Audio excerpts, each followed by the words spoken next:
Bonjour, peuple du monde. Bonjour, peuple congolais. Mon intervention sera brève. Je pense que notre pays traverse une crise multidimensionnelle, c'est-à-dire une crise à tous les étages. Et donc, je vais laisser que d'autres Congolais s'expriment au regard de la gravité de la situation. Et donc, cette affaire de terre cédée aux Rwandais est inacceptable parce que jusque-là, nous avons été tolérants avec Denis Sassou Nguesso. Ce pouvoir qui n'est ni légal ni légitime. Voilà on risque de se retrouver devant une guerre parce que nous ne pouvons pas servir de base arrière pour ce qui se passe au Congo démocratique. Et donc, je laisserai le temps. Je vais repousser mon intervention de regarder la situation actuelle de Denis Sassou Nguesso qui n'a plus du tout la lucidité pour conduire le Congo à bon port. Les images, je vais faire passer les images pour la compréhension de tout le monde. Ce qui s'est passé à Kigali. Au terme des activités commémoratives du 30e anniversaire du génocide contre les Tutsis, les chefs d'État Denis Sassou Nguesso et Paul Kagame ont longuement échangé sur les questions qui touchent essentiellement la paix et la sécurité dans la région.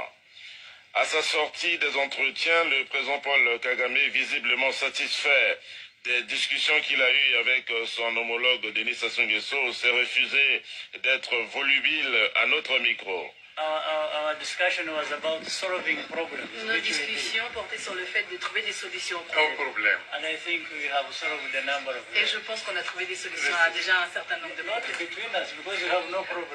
Il ne s'agit pas de problème entre nous parce qu'il n'existe pas. Just in the region. Les problèmes de la région. Rappelons que pendant les festivités marquant le 30e anniversaire du génocide rwandais, Denis Sassou Nguesso et le président sud-africain Cyril.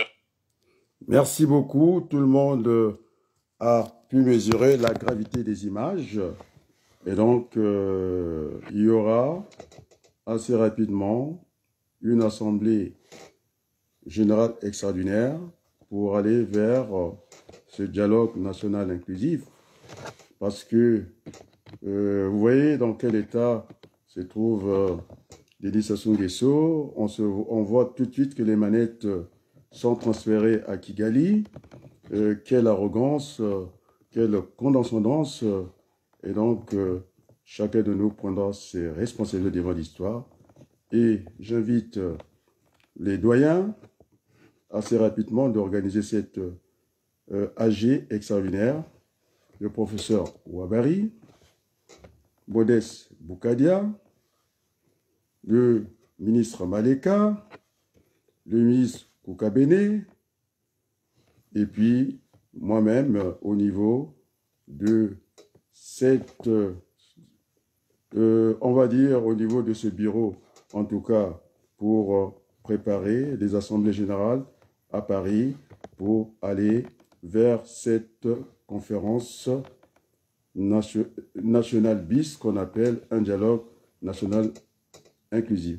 Alors, chacun peut mesurer la gravité, parce qu'il ne faut pas qu'on se retrouve après, nous sommes devenus des esclaves. Alors, le message, il a envoyé directement à celui qui est la deuxième personnalité de la République française, que ces gesticulations, maintenant nous sommes au courant. Et je disais que je dis ici solennellement à M. Patrick Pouyanné rapidement de revenir au bon sentiment. On va pas être la Birmanie d'Afrique, ces mélanges entre les armes et les affaires. Alors, je dis bien que la France est la bienvenue et nous avons besoin des entreprises pour nos investissements.